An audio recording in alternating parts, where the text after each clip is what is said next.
لاہور کے ایک شاہانہ marriage hall میں ہر طرف خوشیوں کا سماں تھا۔ پھولوں کی خوشبو، روشنیاں، کہے دوستوں کی ہنسی مذاق، قریبی رشتہ داروں کی بھاگ دوڑ، ہر طرف زندگی ہی زندگی تھی۔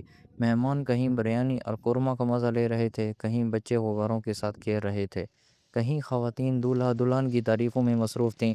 اسٹیج پر ہمارا دولہا ڈاکٹر زوہان کھڑا تھا، سجی ہوئی شیروانی، نفاست، وقار اور چہرے پر وہ معصوم سی گھبراہٹ کہ بس دلہن آ جائے اور زندگی مکمل ہو جائے۔ کچھ ہی دیر میں ابیہ کے اسٹیج پر آنے کا وقت تھا۔ ابیہ لاہور کی وہ لڑکی جس کے حسن، اخلاق اور شرافت کا چرچا ہر جگہ تھا، پڑھی لکھی، سلجھی ہوئی، نرم مزاج اور ہر دل عزیز۔ ان کا خاندان شہر میں اچھا خاصا معزز اور خوشحال تھا، بڑا سا گھر، اچھی حیثیت اور عزت والا خاندان۔ لیکن ابیہ کے دل میں ایک ایسا راز تھا جو اس کی مسکراہٹ کے پیچھے چھپا تھا اور جسے کوئی نہیں جانتا تھا۔ زوہان اپنے دوستوں کے ساتھ کھڑا مسکرا رہا تھا۔ دوست اسے چھیڑ رہے تھے، ڈاکٹر صاحب آج دل کی دھڑکن کوئی زیادہ نہیں چل رہی؟ دلہن کو دیکھ کر تو سانسیں اٹک جائیں گی۔ زوہان ہنسی میں بات ٹال دیتا مگر اس کی نظریں بار بار داخلی دروازے کی طرف اڑ جاتی تھیں۔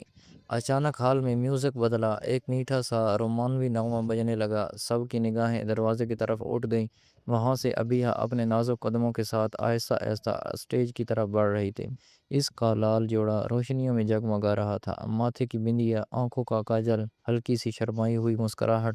زوہان اسے دیکھ کر چند لمحوں کے لیے جیسے دنیا سے پٹ گیا۔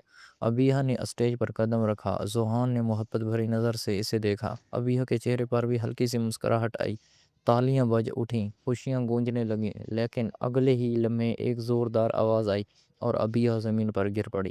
ماحول میں کھلبلی مچ گئی، ڈاکٹر زوہان کی آنکھوں سے خوشی غائب ہو کر خوف میں بدل گئی۔ مہمان دوڑ پڑے، عورتیں چیخیں، مرد آگے بڑھ گئے۔ ابیہ کی ماں اور بہن اسے گھبراہٹ میں اٹھا کر ساتھ والے کمرے میں لے گئی۔ زوہان اور اس کا خاندان سکتے میں آ گیا۔ سب کے ذہنوں میں ایک ہی سوال تھا، آخر ہوا کیا ہے؟ کیا ابیہ کسی بیماری کی مریض ہے؟ کیا کوئی بات چھپائی گئی ہے؟ شادی پہلے ہی جلدی میں طے کی گئی تھی۔ ابیہ کے خاندان نے کہا تھا کہ بہترین تاریخ ایک ہی ہے۔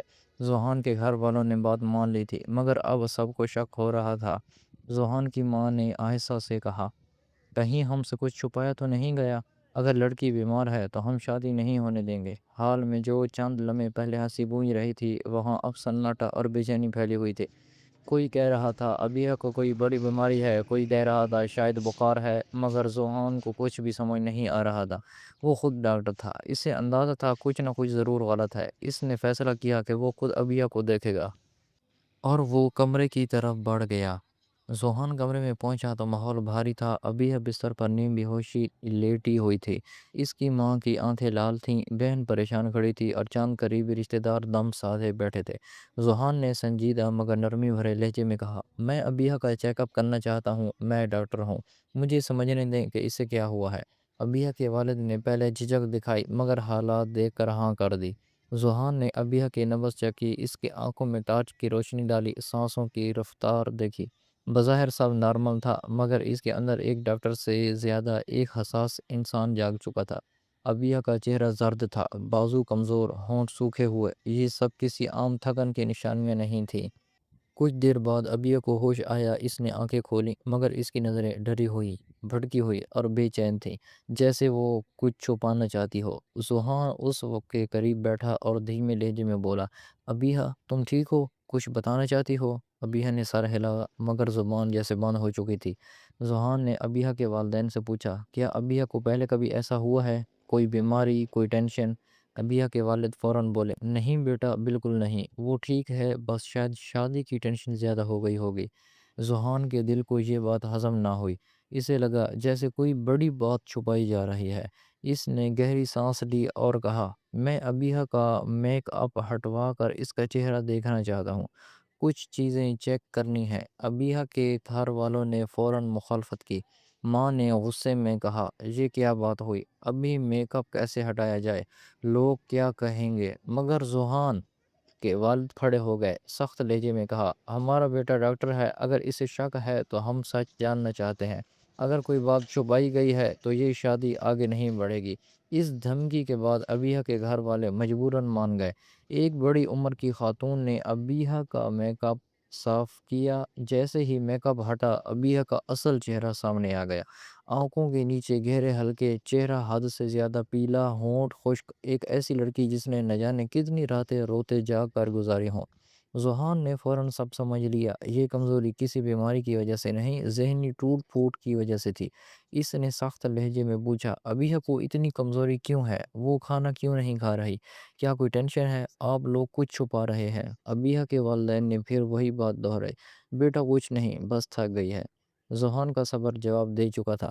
وہ ایک ڈاکٹر تھا اور ایک ایماندار انسان بھی، وہ دھوکہ برداشت نہیں کر سکتا تھا۔ اس نے غصے میں کہا، دیکھیے میں بے وقوف نہیں ہوں، ابیہ شدید ذہنی دباؤ میں ہے، اسے اتنی کمزوری معمول بات نہیں۔ اگر آپ لوگ سچ نہیں بتائیں گے تو میں ابیہ یہ شادی روک دوں گا، بارات واپس لے جاؤں گا، اور اگر ضرورت پڑی تو پولیس بھی بلا سکتا ہوں۔ کمرے میں سناٹا چھا گیا۔ ابیہ کی اماں کی آنکھوں سے آنسو بہہ نکلے۔ ابیہ کا بھائی بے چینی سے ادھر ادھر دیکھنے لگا۔ کچھ لمحے کی خاموشی کے بعد ابیہ کے والد نے سر جھکا لیا۔ ٹھیک ہے، ہم آپ کو سب بتاتے ہیں۔ دروازہ بند کر دیا گیا، غیر ضروری لوگ باہر کر دیے گئے، اور پھر ابیہ کی زندگی کا وہ راز کھلا جو کسی نے کبھی سوچا بھی نہ تھا۔ ابیہ کسی زمانے میں ایک لڑکے سے سچی محبت کرتی تھی، اس کا نام احمد تھا۔ ایک سادہ سا شریف محنتی لڑکا، اس کا خاندان متوسط تھا، باپ سرکاری نوکری کرتا تھا، سب حلال کماتے تھے، عزت سے جیتے تھے۔ ابیہ اور احمد کی دوستی ایک دن محبت میں بدلی تھی۔ کالج میں چائے کی چسکیاں، لائبریری میں چھپکے سے باتیں، ایک دوسرے کے لیے لکھے گئے پیار بھرے پیغامات، ان کا تعلق خالص اور سچا تھا، مگر یہ راز زیادہ دیر چھپا نہ رہ سکا۔ ایک دن ابیہ کے والد کو پڑوس سے خبر ملی کہ ابیہ کو احمد کے ساتھ دیکھا گیا ہے۔ بس یہی سننا تھا کہ گھر میں طوفان آ گیا۔ ابیہ جیسے ہی گھر پہنچی، والد نے غصے میں چیخ کر کہا، یہ کیا چل رہا ہے تمہارا؟ خاندان کی عزت کا خیال ہے یا نہیں؟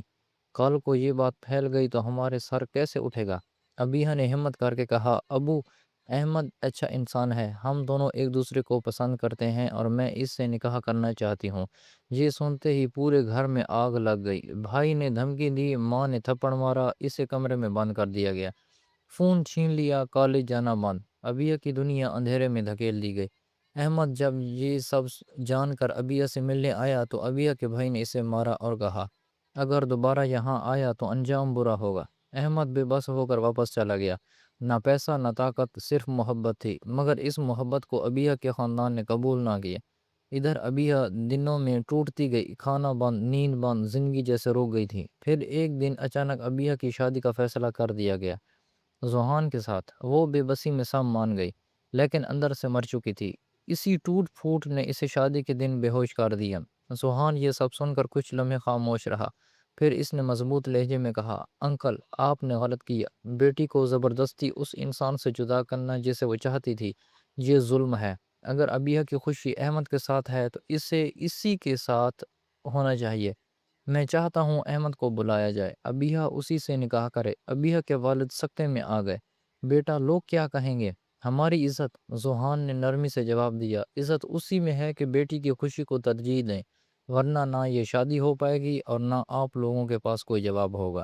حالات بگڑتے دیکھ کر ابیہ کے والد مان گئے۔ ابیہ کا بھائی احمد کو لینے گیا۔ احمد گھر میں بیٹھا رو رہا تھا۔ آج ابیہ کی شادی تھی، وہ دل پر پتھر رکھ کر خاموش بیٹھا تھا۔ دروازہ کھلا، ابیہ کا بھائی اندر آیا، احمد کو دیکھ کر بولا، چل، ابیہ تو اسے نکاح کرنا چاہتی ہے۔ احمد کو یقین نہ آیا، مگر بات سن کر اس کی آنکھوں میں امید کی چمک آ گئی۔ وہ فوراً تیار ہوا اور میرج ہال پہنچ گیا۔ وہاں پہنچتے ہی اسے دلہا کے کپڑے پہنائے گئے اور اسٹیج پر بٹھا دیا گیا۔ حال میں سرگوشیاں پھیل گئیں، ارے دلہا بدل گیا، یہ کیا ہو رہا ہے؟ ابیہ کے والدین کا دل دہلنے لگا، مگر اس سے پہلے کہ بات بگڑتی، ذوحان اسٹیج پر چڑھا، مائک پکڑا اور بولا، سب لوگ سنیں، ابیہ اور احمد ایک دوسرے سے سچی محبت کرتے تھے۔ میں نہیں چاہتا کہ دو دل زبردستی ٹوٹ جائیں، اس لیے آج ابیہ کا نکاح احمد سے ہوگا۔ کچھ لمحے کا سناٹا، پھر تالیاں بج اٹھیں۔ لوگ ذوحان کی انسانیت اور ہمت کی تعریف کرنے لگے۔ جب نکاح ہوا تو ابیہ کی آنکھوں میں خوشی کے آنسو آ گئے۔ احمد نے اس کا ہاتھ تھاما اور حال میں خوشی کی لہریں دوڑ گئیں۔ ذوحان خاموشی سے اپنی بارات لے کر واپس چلا گیا، لیکن ایک عظیم انسان کے طور پر جس کا دل سب کے دلوں میں بس گیا۔ آج ابیہ اور احمد خوشحال زندگی گزار رہے ہیں۔ ان کی ایک بیٹی ہے جس کا نام انہوں نے عائشہ رکھا ہے۔ دونوں خاندان اب آپس میں جڑے ہوئے ہیں اور ذوحان وہ اب بھی لوگوں کے دلوں میں محبت، انسانیت اور قربانی کی روشن مثال بنا ہوا ہے۔ یہ کہانی پسند آئی تو لائک کریں اور کمنٹ کریں۔ اللہ حافظ۔